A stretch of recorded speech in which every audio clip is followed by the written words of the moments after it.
Šioks toks update'as dėl Passato, tai vis dėlto įmečiau šį į pardavimus.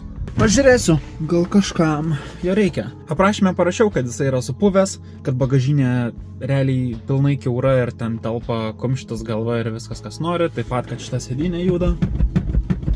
Ir žiūrėsiu, galbūt kažkam jo reikės tokio, koks jis yra. Tai neplanuoju nieko apgaudinėti, parodysiu taip, kaip yra ir žiūrėsiu, gal kažkam reikės šitas mašinas. Nes jau paskambino vienas žmogus, kuris domėjosi juo iš esmės, kas čia per automobilis, nes jisai ieško mašinos darbui, prie darbo, prie ūkio, ir jis moka vyrint, tai jam visos šitos skylės visiškai ne problema, jam yra įdomiau kaip variklis, kaip greičių dėžė ir visa kita. Tai, yra kaip yra, variklis geras, greičių dėžė gera, viskas gražu. Ir nežinau, galbūt toks žmogus paims. Ir šiaip projektas jisai būtų ar taip nenusisekęs, nes mano tikslas, iš esmės, šita mašina buvo pirma mašina, su kuria aš turėjau išsikėlęs tokį kaip tikslą, ko aš noriu iš šito automobilio. Nes jo, man yra smagu, senas mašinas, durnos mašinos ir tiesiog prie jų krapštytis, jom žaisti ir visa kita.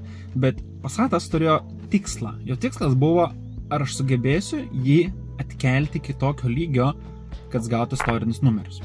Ir atkelti aš naudoju iš techninės būklės, bet ne iš kėbulo būklės. Turiu omeny, jeigu aš būčiau žinojęs, kad jis yra toks fucking kiauras, aš jo nebūčiau pirkęs. Nes aš jį pirkau būtent dėl to, nes aš mačiau, kėbulas geras, kėbulo bazė yra super, o daugiau aš viską kaip ir galiu išmokti pasidaryti. Vyrint aš nemoku ir vyrinimas, man atrodo, yra toks dalykas, kur tikrai reikalauja patirties ir įgūdžių, dėl to aš jį noriu palikti profesionalam, o ne bandyti pats tiesiog laužyti mašiną. Bet kokiu atveju šitas projektas ir mano tas tikslas gauti istorinius numerius nebūtų pavykęs, nes šitas pilietis, arba kitaip žinomas kaip šitas pilietis, aš kata šunis saugie, aš